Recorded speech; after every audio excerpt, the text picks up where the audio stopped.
વાગરા સારણ ગામે તસ્કરો ત્રાટક્યા। પરિવાર ઘરમાં હતું છતાંય તસ્કરોએ ચોરીને અંજામ આપ્યો। 45 લાખની મત્તા ચોરો ઉઠાવી ગયા। વાગરા તાલુકાના સારણ ગામે ગત રાત્રિના સમયે ચોરીનો બનાવ બનવા પામ્યો હતો, જેમાં સારણ ગામના દરગાહવાળા રોડ ઉપર આવેલ એક મકાનમાં પરિવાર હોવા છતાં ઘરમાંથી સોનાના દાગીના તેમજ રોકડ મળી અંદાજિત 45 લાખની મત્તાની ચોરી થઈ હોવાની ઘટનાને પથકમાં ભારે હાહાકાર મચાવ્યો છે। વધુમાં આજ ગામના અન્ય 2 સ્થળોએ પણ ચોરી થઈ હોવાની વાતો વહેતી થઈ ગઈ છે। જો કે વાગરા પોલીસે તાત્કાલિક સ્થળ ઉપર પહોંચી જરૂરી કાર્યવાહી આરંભી હતી। વાગરા તાલુકાના સારણ ગામે દરગાહવાળા રોડ ઉપર આવેલ મકાનના માલિક જુલ્ફિકાર કાસમ રાજના જણાવ્યા અનુસાર તેઓ ગત રાત્રિના 11:30 વાગ્યે બહાર જમવા ગયા હતા। ત્યાંથી પરત આવી 12:30થી 1 વાગ્યા સુધીમાં મોબાઈલ યુઝ કર્યા બાદ રાબેતા મુજબ પરિવાર સાથે સૂઈ ગયા હતા।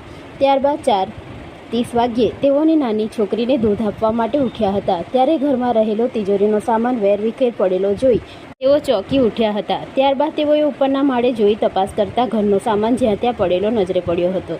તિજોરીમાં રહેલ બેગમાં તપાસ કરતા બેગમાં રહેલા અંદાજિત 30-35 તોલા સોનાના દાગીના તેમજ 10 લાખ રોકડ રકમ ગાયબ જણાતા ઘરમાં ચોરી થઈ હોવાનું માલુમ પડતા તેઓએ વાગરા પોલીસને જાણ કરતા 5 કલાકે વાગરા પોલીસ બનાવવાળી જગ્યાએ દોડી જઈ તપાસ હાથ ધરી હતી।